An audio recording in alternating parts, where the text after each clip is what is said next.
I was reborn on the day my daughter accidentally fell into the lake.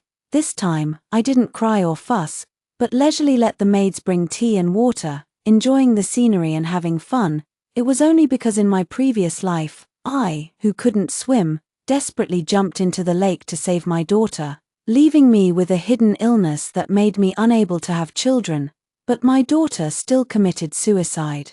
Leaving a suicide note accusing me of being inherently vicious and unworthy of being a mother, I tried desperately to explain, but my husband left a letter of divorce, rebuking me for being unvirtuous.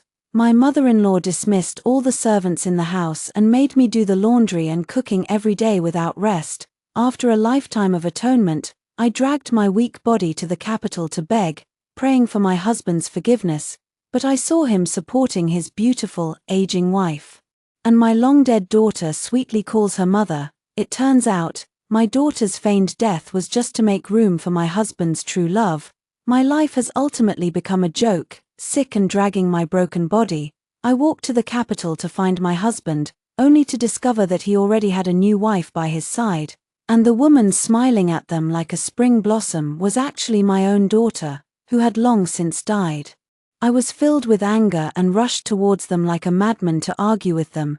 Chen Ziyuan ordered people to pull me away, while scolding, "The security in the capital is really getting worse and worse. Any beggar dares to make trouble in the street." I'm not a beggar. I'm your wife," I said, shivering from the cold and hunger. Chen Ziyuan frowned, scrutinizing my face covered in dirt for a long time before gradually recognizing me. He was a little surprised. And his voice began to tremble. "How could it be you?" Her daughter was puzzled and interjected, "Father, who is this beggar?" I looked at my graceful and beautiful daughter, and my eyes gradually welled up with tears. "My child, I am your own mother." Having said that, I stepped forward to take her hand, but before I could touch her, she shook me off. The daughter covered half of her nose with a handkerchief, and said with disgust, "Shut up. You and I severed our mother-daughter relationship many years ago. How dare you, you filthy and lowly woman, claim to be my mother? Your existence is simply a disgrace to me." Having said that, the daughter took the hand of the beautiful lady beside her, her tone filled with pride and respect. "Look closely. This noble and elegant legitimate daughter of the Prince Qin's mansion is my mother. Why don't you look in the mirror at yourself? You're not even worthy to carry my mother's shoes.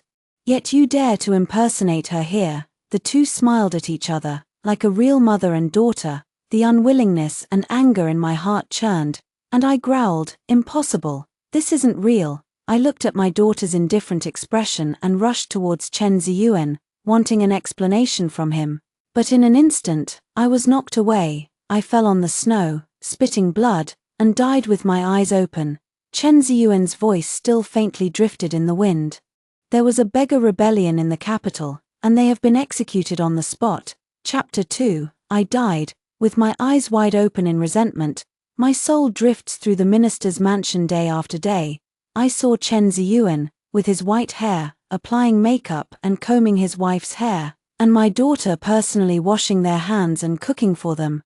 How wonderful! I floated on the roof and heard the beautiful old woman say to Chen Ziyuan, "Go to the mass grave outside the city gate and collect her body." After all, you were husband and wife. It wasn't easy for her either, suffering so much torment in the countryside for so many years, and in the end, she died a confused ghost. Chen Ziyuan pursed his lips, not taking it seriously, and said, "So what? It's her bad luck. Who can she blame? I can't be bothered to care about her so much. Whether she lives or dies, where she dies, what does it have to do with me, you know?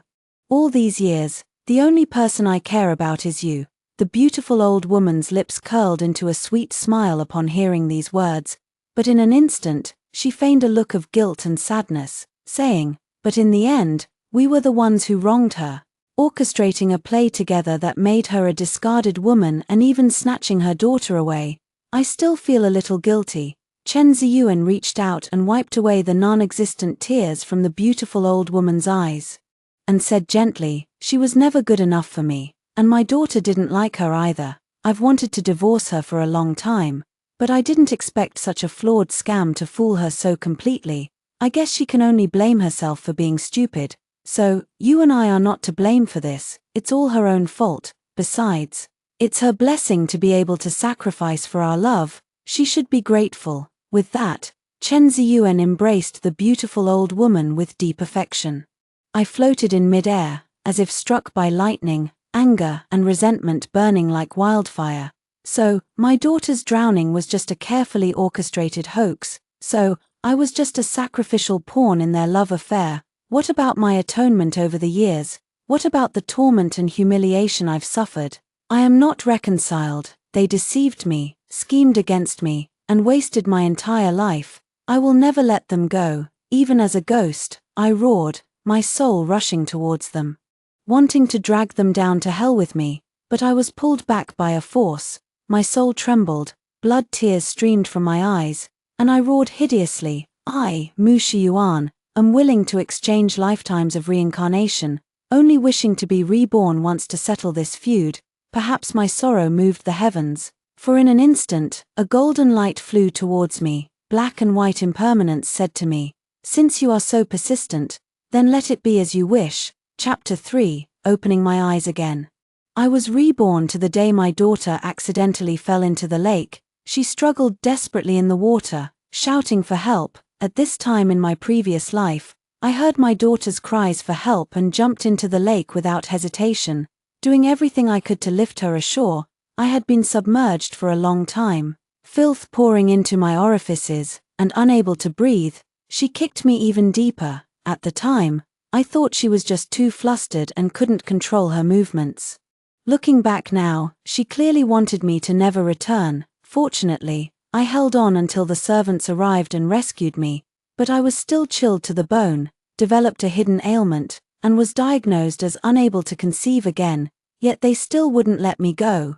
My daughter faked her death with a suicide note, nailing me to the pillar of sin, never to recover. Memories flood back like a tide, the heartache and sorrow like a sharp sword, piercing my heart. Having learned from the lessons of my previous life, I must never repeat the same mistakes this time. The maid was about to call for someone, but I stopped her. I watched my daughter struggling in the water, slowly walked to the pavilion, and said, "What's the rush? She won't die just yet. Go. Make me a pot of tea." The maid wanted to say something but stopped, ultimately succumbing to my sharp gaze. I leisurely sipped tea, enjoyed the scenery, and occasionally tossed some bait into the lake to feed the fish. Gradually, my daughter's cries for help grew fainter and fainter, as if she were about to sink. At this moment, Chen Ziyuan rushed over and quickly ordered the servant to rescue her. Seeing my unhurried demeanor, he was instantly filled with anger. "Bitch, you don't even care that your own daughter fell into the lake. Are you even human?" My daughter was rescued, and when she saw Chen Ziyuan, she began to sob softly. She stared at me resentfully, crying as she said, "Father, Mother was deliberately trying to kill me. She is simply a poisonous woman." Chen Ziyuan became even more furious, grabbing my hair and scolding, "Bitch, this is your own daughter. You have a heart of stone. You don't deserve to be a mother." I chuckled and said, "I just wanted to kill her. I'm just not fit to be a mother. So what can you do? This kind of slut. I wish she would just drown. Better than being an ingrate."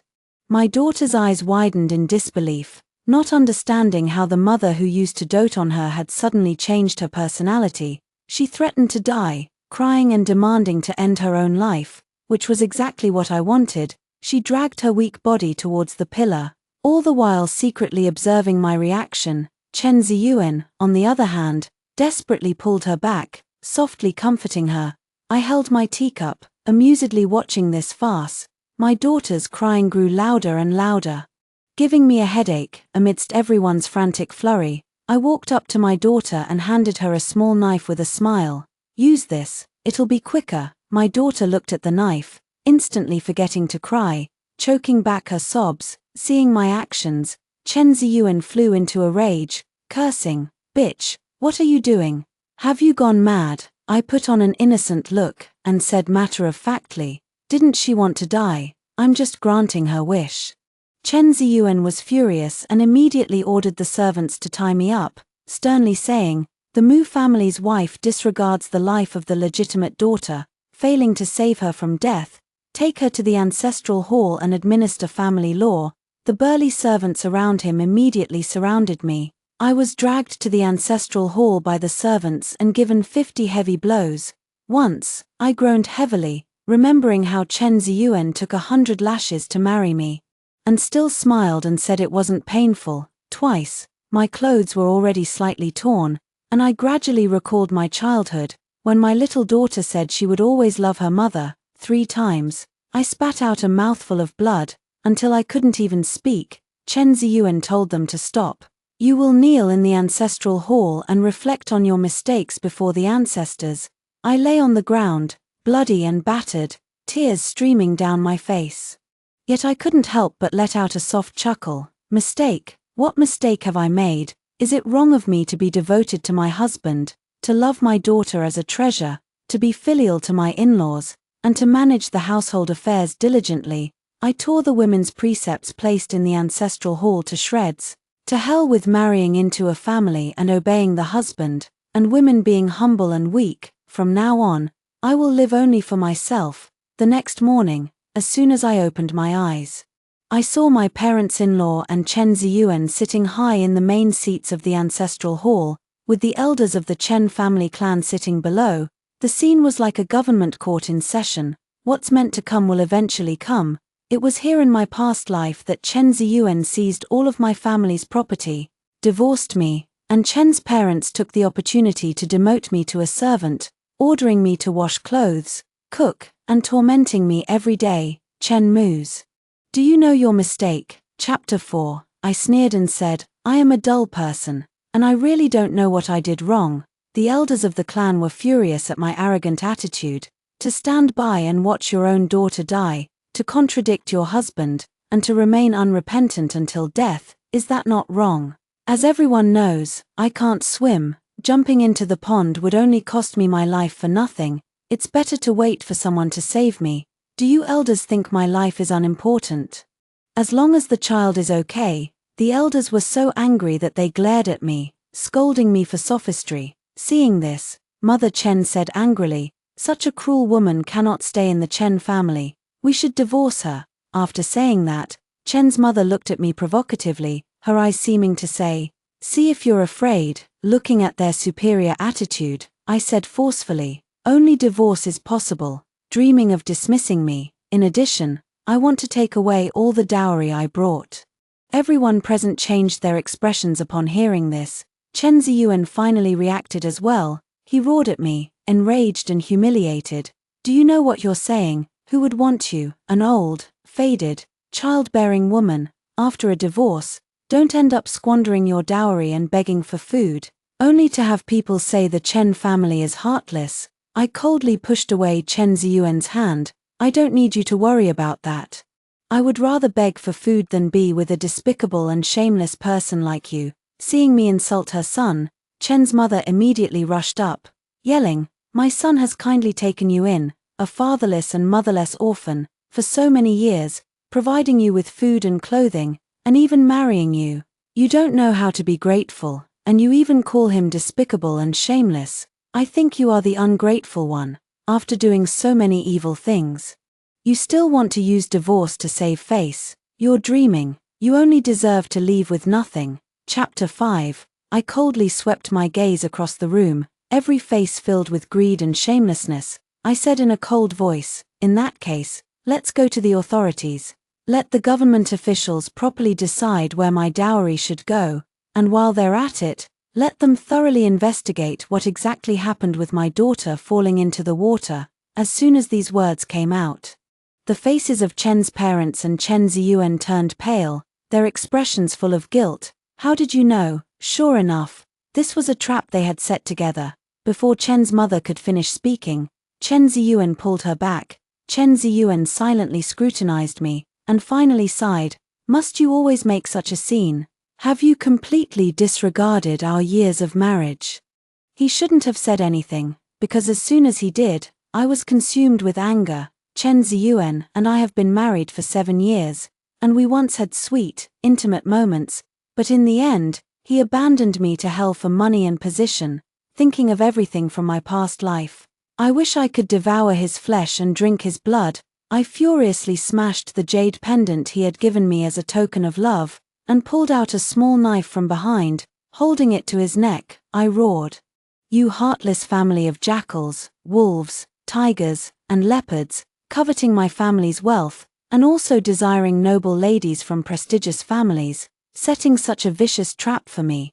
Do you really think I don't know? Divorce, return all the property to me, otherwise, I'll kill Chen Ziyuan." Chen's father and mother were horrified and hurriedly shouted, "Don't, calm down, if you kill my son, you won't be able to escape either." My eyes were wide with fury as I angrily said, "At worst, I'll risk it all and give up this life. Anyway, I have no attachments in this world. I just don't know if you can withstand the pain of losing a son in your old age." With that, the hand holding the knife moved a bit closer to Chen Ziyuan's neck. Instantly, blood spurted out. Chen's mother was so frightened that she cried and made a scene. Chen's father quickly prepared the divorce papers and had someone bring my dowry list, house deed, and land deed. I counted the dowry items one by one, verifying the quantities. My ancestors were wealthy merchants in Jiangnan. By my father's generation, he had passed the imperial examinations and became a Guanglu Dafu, a man of both wealth and power. Looking at the densely packed dowry list, I couldn't help but sigh with emotion. No wonder they felt that I was no longer worthy of the promising Chen Ziyuan. They would rather gamble with their own granddaughter's life than plainly tell me to leave. It's hard not to be tempted by such a large fortune. I put away the dowry list, signed the divorce agreement, picked up my luggage, and turned to leave. Chen Ziyuan chased after me, a hint of apology and reluctance seemingly hidden in his eyes. "Sure, where can a weak woman like you go? What are your plans for the future? It's not safe to carry so much money on you." I turned back and slapped him hard across the face. "Chen Ziyuan, you are so cheap. You didn't cherish me when I loved you. And now you're saying these hypocritical words. You are utterly fake." I remember clearly how cruel he was to me in my past life, and now he's putting on this show of deep affection in front of me. "Chen Ziyuan, from now on, you take your broad road, and I'll walk my narrow path. From here on out, we have nothing to do with each other." Chen Ziyuan's face turned pale, then paler, but in the end, he said nothing. I drove towards the capital, and towards my new life. Chapter 6. The capital is dazzling and fascinating, but it's not easy to gain a foothold here, and I have many things I want to do, not just establishing myself in the capital. I want to rebuild my Mu family's business empire and clear my father's name. Back then, my father was talented and wealthy, deeply appreciated by the emperor, and rose steadily in his career. It happened that the Xiongnu invaded the borders of Great Jing. My father was appointed as the grain and grass escort officer, responsible for the war's food and supplies. Unexpectedly, the supplies were robbed, and my father was falsely accused of colluding with the enemy and betraying the country. The emperor sentenced him to death, and my mother committed suicide after learning about it. Before her death, my mother told me clearly that my father was loyal to the emperor and loved his country, and would never betray it. She urged me to clear the injustice of the Mu family if I had the opportunity. After that, I was sent to the Chen family, to whom I was betrothed. In my previous life, the Chen family delayed me until death, and I failed to fulfill my parents' last wishes, wasting my entire life. In this life, I will never repeat the same mistakes. Clearing my father's name will be fraught with difficulties, but I am confident. In my previous life, before the Marquis of Jingen passed away, he identified the spies of the Xiongnu buried in our dynasty and cleared many unjust cases of those wrongly accused of treason, including my father's case. But by the time the truth came out, I was already over 50, trapped in the trivialities of life, and no longer had the strength to revive the Mu family. The Marquis of Jingen had come to the Chen family to find me then, supposedly under the emperor's orders to appease the families of meritorious officials and bring me to the capital to live out my days in peace. But I was then deeply mired in the guilt of causing my daughter's death, willing to be a beast of burden in the Chen family, so I drove him away. For this, my in-laws severely reprimanded me. They sneered, at such an old age, still trying to seduce men, simply born to be cheap. I explained to them that Marquis Jingen was only there to express his condolences to the wrongly accused officials, but they wouldn't listen at all, and punished me by forbidding me to eat for 3 days and 3 nights.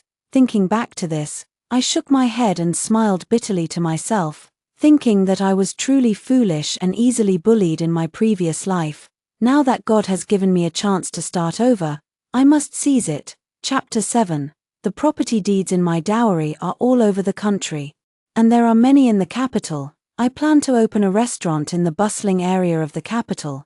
After several months of decoration, purchasing, and hiring, it finally opened. My Mu family originally started with restaurants, and the way of doing business has been passed down from generation to generation. Though I'm not particularly talented, I've been influenced by my surroundings and am not too bad. After a month of hard work, everyone in the capital knew there was a unique Mu family restaurant. That day, I was in the restaurant's room calculating revenue when a black-clad man covered in blood burst in. Outside was a commotion, with people shouting about catching an assassin. I was terrified and about to scream when he swiftly covered my mouth. "Don't make a sound, or I'll cut your tongue out." The voice sounded somewhat familiar. I took a closer look and realized it was actually Ling Fanyu, the Marquis of Jingen. He was covered in knife wounds and looked utterly disheveled. I gestured for him to take his hand away and found him a clean set of clothes to change into. He looked at me suspiciously, but I had no time to explain. The search party was getting closer. Just as the search party burst through the door, I pushed Ling Fanyu onto the bed and tore open his clothes. While caressing her chest, I said, "This old lady has a vast fortune. Why don't you just give in to me?" He was pinned under me, glaring with anger, seeing the search party burst in. I pretended to be panicked and at a loss. "Who are you people? How dare you break into a private residence? Aren't they afraid of being struck by lightning for doing good deeds as bad people?" The searchers, seeing this, turned their backs, averting their eyes from what was improper. "Let's go. How could someone as proud as Ling Fanyu let a woman pin him down? He's definitely not here." With that, they burst out the door. I was overjoyed and about to celebrate my narrow escape from death. Ling Fanyu, however, pointed his sword at me, his aura heavy with visible anger.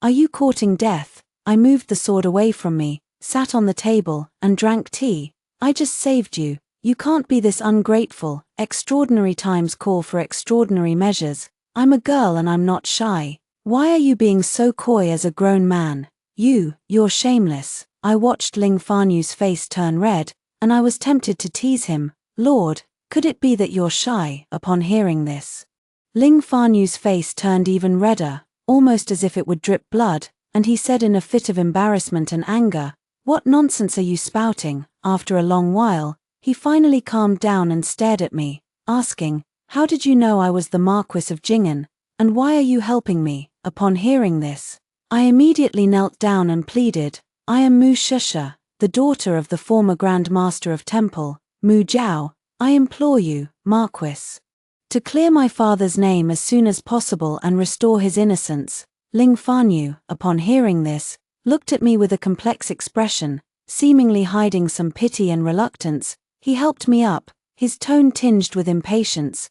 "How easy do you think it is to overturn a verdict? In my past life, I spent my entire life investigating before I could." I widened my eyes in surprise, and before he could finish, I grabbed his arm and asked, "Is it possible that you, Marquis, are also a reborn person?" Ling Fanyu looked at me in shock. "Also, could it be that you are also reborn?" I nodded repeatedly. I looked at Ling Fanyu and said sincerely, "In my previous life, thanks to you, Marquis, the Mu family was able to clear their name. I must also thank you for your hard work in trying to save me from misery. Unfortunately, I was too foolish in my previous life and failed to live up to your good intentions. Now I have awakened and hope that you, Marquis, can help the Mu family overturn the verdict as soon as possible, so that I have the opportunity to revitalize the Mu family." Ling Fanyu looked at me for a long time, and finally said, "I will do my best. To tell you the truth, the reason I'm in such a mess today is because I'm investigating this old case. Not being able to help the Mu family overturn the case sooner in my previous life is also the most regrettable thing in my life.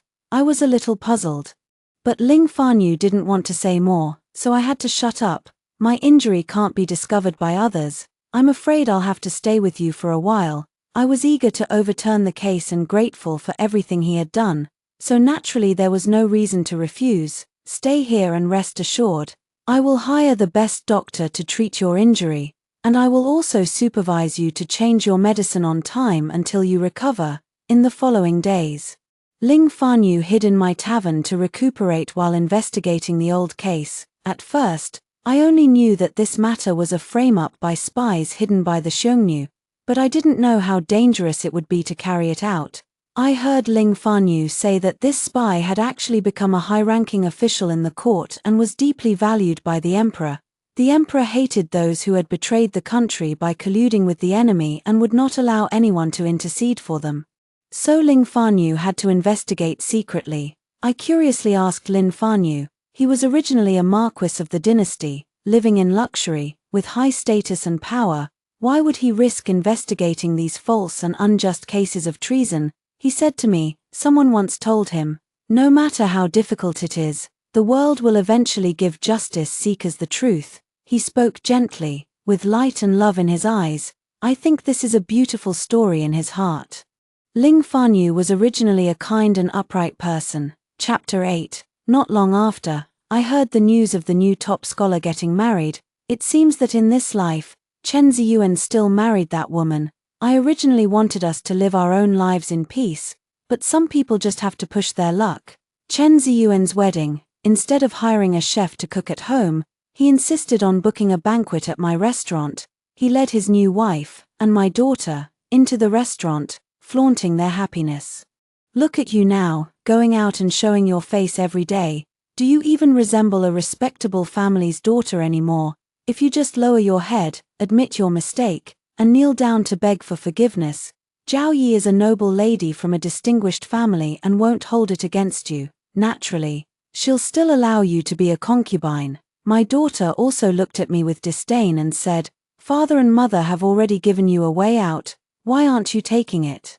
You embarrass us every day. The thought that your blood flows through my veins makes me sick. Lin Zhaoyi listened to their insults, covering her mouth with a handkerchief, smiling without saying a word.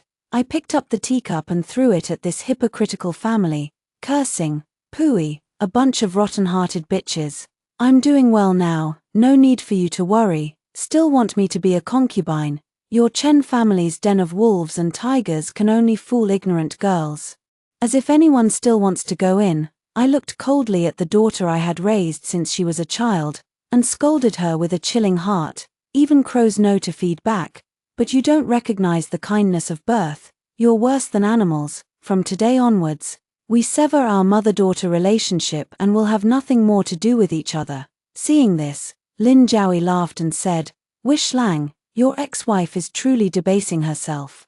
She abandons a life of wealth and luxury to deliberately seek hardship. How can such a foolish woman be worthy of your pity? I looked at Lin Zhaoyi's dignified and luxurious appearance and said mockingly, Chen Ziyuan, you really are committed to being a kept man. Then, I said to Lin Zhaoyi, you, a proper daughter of a noble family, marrying such a scumbag and becoming a stepmother. I don't know what you have to be proud of. I guess, it's probably just my inherently lowly nature. Seeing me insult her, Lin Zhaoyi instantly flew into a rage and rushed up to hit me. I couldn't dodge in time and thought I was definitely going to get hit. But unexpectedly, I didn't feel any pain. Instead, I heard Lin Zhaoyi's wail. Chapter 9. Daring to injure someone within the capital. At the foot of the imperial city. Are you courting death? Ling Fanyu shouted sternly, and the surrounding people all knelt down. Greetings, Marquis Jing'an. May the Marquis be well. Chen Ziyuan and his wife were also trembling with fear, and quickly said, We didn't know the Marquis was here. Disturbing the Marquis is truly inappropriate. But this woman is a member of my Chen family who has committed an offense. Today's events are merely a matter of handling family affairs. Please forgive us, Marquis. Ling Fanyu pulled me into his arms and said, How could I not know that my fiancé is actually from your Chen family? Does the number one scholar mean to compete with me for a wife? Chen Ziyuan, along with his wife and daughter, stared at our embracing figures in shock. unable to speak properly. Lord Marquis must be joking, right? Ling Fanyu raised an eyebrow. Do I look like I'm joking? I only just proposed successfully yesterday. Chen Ziyuan didn't believe it and rushed up to grab my sleeve, asking me, tell me, is this true? I can't believe it's only been 2 months since our divorce, and you're already with another man. I was caught in a difficult situation and could only hug Lin Fanyu, saying softly, yes, why wouldn't it be? Why is it that you're allowed to have a new love by your side, but I'm not allowed to find someone else? My lord is so considerate. Where else could I find such a wonderful husband? Lin Fanyu, seeing me admit it, brazenly kissed me. Chen Ziyuan looked pale, angry but dared not speak out. The surrounding people came forward to congratulate Lin Fanyu and me, saying that we were a perfect match, a match made in heaven. Chen Ziyuan staggered, looking heartbroken, and finally slunk away. Once they were gone, I broke free from Ling Fanyu's embrace. They're all gone, no need to act anymore. Look at who you married before. You were really blind. Indeed, I must be blind. Today, to help you, my reputation is ruined. Miss Mu, how do you plan to take responsibility? I paused, considering the situation. Today's events had indeed implicated him somewhat, and I should take responsibility, I said solemnly. It was truly not my intention for today's events to damage the Marquis's reputation. I am willing to compensate the Marquis with 1,000 gold. The Marquis smiled slyly. Is this compensation? Or a betrothal gift? I was so shocked by his words that I didn't know how to react. Overwhelmed with shame and indignation, I raised my fist and began to pound his chest. It wasn't until he burst into laughter that I realized this didn't seem like anger, but rather like a playful display. In that moment, I couldn't think about anything else and had no choice but to flee in a panic. Chapter 10. At night, I lay in bed, recalling all that had happened today, and my heart felt sweet. I also remembered the last time I pinned him to the bed, and the time he spent recuperating in the restaurant, me treating his injuries, him chatting with me to relieve boredom, and his eyes that always looked at me with a smile. Thinking of this, my face flushed and my heart raced again. I couldn't calm down at all. What the hell? Could it be that I've fallen for Lin Fanyu? No. He is the Marquis of Jingen. Just then, a knock on the door sounded. I opened the door, and Lin Fanyu was standing outside. He looked at me gently and said, "The stars are perfect tonight. Let's go for a walk outside. I have something to discuss with you." I blushed at his gaze, and my heart couldn't help but beat faster, but I had to pretend to be calm. "Okay, I'll pack up and come out." In the courtyard, he lay under the big tree, leisurely watching the starry sky. After today's commotion, my affairs in the capital can't be concealed anymore. I'll have to return to court tomorrow. Hearing this, my heart felt like a piece was suddenly missing, but I still smiled and said, "This is a good thing. Your injuries are almost healed, and it's time for you to go back." He suddenly sat up, very close to me, and asked, "Will you miss me?" My heart pounded instantly, and I quickly looked away. The Marquis jests. The Marquis and I are like parallel lines, intersecting only because of my family's unjust case. Once the case is overturned, I only wish that we may each be well. Lin Fanyu looked at my timid appearance and muttered, "Little ingrate." Then, he said solemnly, "Over these days, I have collected almost all the evidence. Tomorrow morning at court, I will redress these unjust cases, and your Mu family will soon be exonerated." Really, I was overjoyed. Truly not expecting to clear my father's name so quickly, Ling Fanyu said with a smile, "It's not fast. I've been preparing for a long time. Just wait for my good news." Chapter 11. The next morning. The Marquis of Jingen caused an uproar in the imperial court. He presented evidence, accusing the current prime minister of being a Han spy, secretly selling weapons, transferring the national treasury, and framing loyal officials for many years. The emperor was furious and demanded that the Court of Judicial Review investigate thoroughly. In the end, the truth is that the prime minister was guilty of treason and colluding with the enemy, involving as many as 19 officials. They leaked military and political secrets, stole from the national treasury, framed loyal and good people, and committed countless evil deeds. The injustice suffered by my Mu family has finally been redressed. The emperor returned our family's residence to me and bestowed upon me countless gold, silver, and jewels as compensation. Father and mother, your souls in heaven can finally rest in peace. After the Mu family was vindicated, I became even more enthusiastic about doing business. Opening several restaurants and cloth shops in Arao. Now, when people in the capital mention restaurants and cloth shops, the first thing that comes to mind is inevitably the Mu family. I'm very busy, and Ling Fanyu seems even busier. We haven't seen each other since that day we parted. I heard that these days he is busy investigating the truth, busy clearing out spies, and busy consolidating the imperial court for the emperor. Without a moment to spare, I can't sort out these major events. I know I miss him a little, but I'm also afraid to see him. But I didn't expect that instead of seeing Ling Fanyu, I saw Chen Ziyuan first. When I saw him, he was begging with his daughter under the city wall, and he was all dirty. Chen Ziyuan's new wife's family were henchmen of the prime minister, and they had done many evil deeds with the prime minister over the years. In a fit of rage, the emperor ordered the confiscation of property and execution of all those connected to the prime minister. And Lin Jiaoyi did not escape. However, Chen Ziyuan escaped death because he had only recently married and was a newly appointed #1 scholar, but the emperor was angry when he looked at him, so he stripped him of his fame and banished him from the palace. Chen Ziyuan had no savings. He had previously relied on my family's property, and later on the Lin family. Before long, he had nothing to eat and was forced to beg. He saw me, somewhat embarrassed and hesitant, but my daughter ran towards me. My daughter tugged at my sleeve, crying, "Mother, it was all my fault back then. Can you forgive me? I will definitely be a filial and obedient daughter from now on." I looked at her, and I thought of the daughter in my previous life who abandoned me like worn-out shoes. I hardened my heart and said, "You and I severed our mother-daughter relationship long ago, and we have nothing to do with each other anymore." Chen Ziyuan looked at me sadly and said, "Shusha, are you really so heartless? We are family." I looked at him with disdain and said, "We are family, that's true. But have you all forgotten how you've treated me these past years?" Chen Ziyuan was speechless. After a long while, he said to me with red eyes, "Shusha, I love you.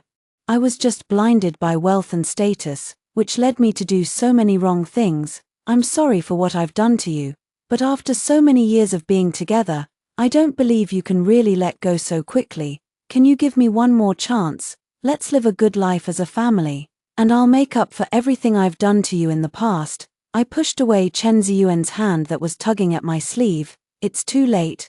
There will be no future for you and me." But seeing how resolute I was, Chen Ziyuan became somewhat embarrassed and enraged.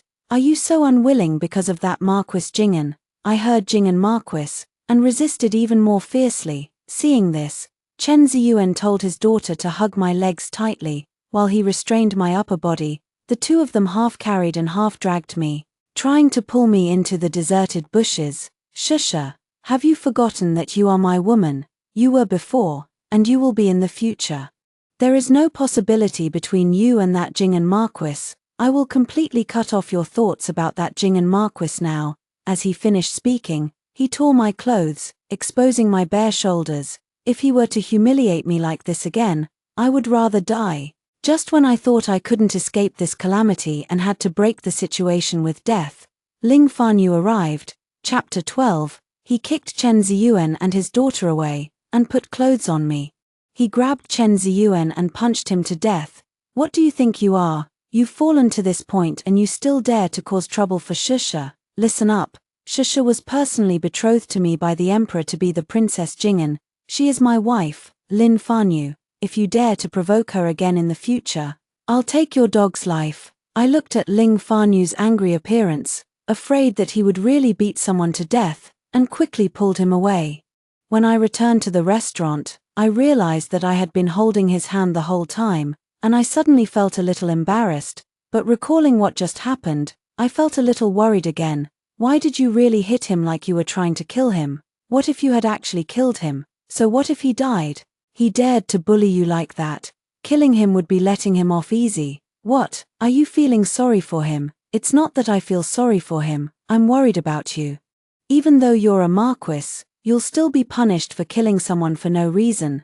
Don't you think you have enough injuries already? Ling Fanyu said with a smile. Oh, so you're not worried about him, you're worried about me. My face flushed red, and I pretended to be angry, saying, I can't be bothered to talk to you. You talk nonsense all day long, even daring to make up stories about the emperor's marriage decree. Upon hearing this, Ling Fanyu took out an imperial decree and said seriously, I'm not making it up, this is real, the imperial decree for the marriage is right here. I was shocked and scolded. Are you crazy? Why didn't you mention this to me? If I tell you, would you agree? I was momentarily speechless, not knowing what to say. If he told me, I definitely wouldn't agree. He is the Marquis of Jingen, a majestic young general, a righteous hero who disregards danger to redress unjust cases. A man as wonderful as he is deserves a better woman. How could a divorced woman be worthy of him? Thinking of this, I couldn't stop the tears from flowing. I bit my lip and pushed him away. Lord Marquis, please go back and explain, and have this imperial decree of marriage revoked. I don't like you, and I will never marry you. Ling Fanyu gently wiped away my tears and said, but I am fond of you. Besides, your heart is clearly telling me that you like me, so why are you rejecting me? Upon hearing this, I covered my face and cried even louder. So what if I like you? I'm not good enough for you. You're a golden boy, and I'm just a divorced woman with a daughter. How could I ever be worthy of you? People will laugh at you. Ling Fanyu gently kissed my eyes, my nose, and then my lips, until I couldn't say any words of refusal. Anyone who dares laugh, I'll kill him. Sure. You are the woman I want to marry in both my past and present lives. I regretted missing you in my past life for the rest of my life. If I miss you again in this life, I will really let down the opportunity that God gave me to be reborn. Chapter 13. I was so shocked by Ling Fanyu's words that I even forgot to cry. What do you mean by that? He sighed and cursed. Looks like you really have forgotten me, you heartless little thing. With that, he pulled out a handkerchief. This handkerchief, it's my handkerchief. I looked at him, then at the handkerchief, and long-sealed memories were awakened. When I was a child, I accompanied my father into the palace and saw a group of royal nobles bullying a cat in the imperial garden. The cat was being abused terribly, covered in injuries. A boy rescued the cat, disregarding the danger. Later, the princess arrived, discovered her beloved cat was dying, and demanded to know who was responsible. The kind little boy was framed by the Wanggong's sons and suffered a severe punishment from the princess. Unable to stand by, I secretly asked the emperor to investigate the matter and restore the little boy's innocence. Before I left, I used this handkerchief to bandage his wounds and said a few words of encouragement to him. After that, I left. The story is so old that I almost forgot it. You're that little boy who was framed. Ling Fanyu nodded. Back then, you brought the emperor to save me, and you told me that the world would eventually clear the name of the righteous. To me at that time, you were an angel descended from heaven, and I've never forgotten you since. Later, the Mu family had an accident. I didn't believe they would betray the country, so I begged my father to plead with the emperor, but it was all in vain. I searched for you everywhere, but to no avail. I could only investigate the truth of what happened back then, hoping to clear the Mu family's name, so that you might hear the news and return to the capital. But unexpectedly, this investigation took half my life, and when I finally found you, you no longer recognized me, nor were you willing to leave that man-eating hellhole. Reborn, I am both following the memories of my previous life to collect clues to overturn the Mu family's case, and trying to figure out how to rescue you. Unexpectedly, that day when I was severely injured and stumbled into the tavern, I met you who had just escaped. Heaven is truly kind to me. Sure. Tell me, in this lifetime, how are you going to let me let go of you? Listening to Ling Fanyu's heartfelt analysis, I was so moved that tears streamed down my face. I never imagined that someone would silently love me for 2 lifetimes in a place I didn't know. No wonder, the way he looked at me was always so complicated and affectionate. Now I finally understand. I don't want to weigh the pros and cons anymore, or pay attention to worldly gossip. I just want to hold him in my arms and be with him for the rest of my life. He held me tightly and asked gently, Shusha, now you know everything. Are you willing to marry me and give me a chance to take care of you? I nodded, tears in my eyes. I do. The person before me is my precious treasure that I regained after losing, and the future I don't want to miss. How could I not be willing? After getting married, Ling Fanyu and I had a son and a daughter. The boy is named Ling Muqing, and the girl is named Ling Mujiu. He said that we were brought together by the word Qingbai, meaning innocence, so we named our son Muqing. We reunited in a restaurant, so we named our daughter Mujiu. Later, he took me and the children to travel around, helping me open Mu family shops all over the country, and the Mu family business became a household name in the courtyard of Jiangnan. He held his daughter in one arm and taught his son to read with the other, while I sat not far away, smiling and eating pastries. This is what they call a peaceful and beautiful life, isn't it? In this lifetime, having him and our children is enough.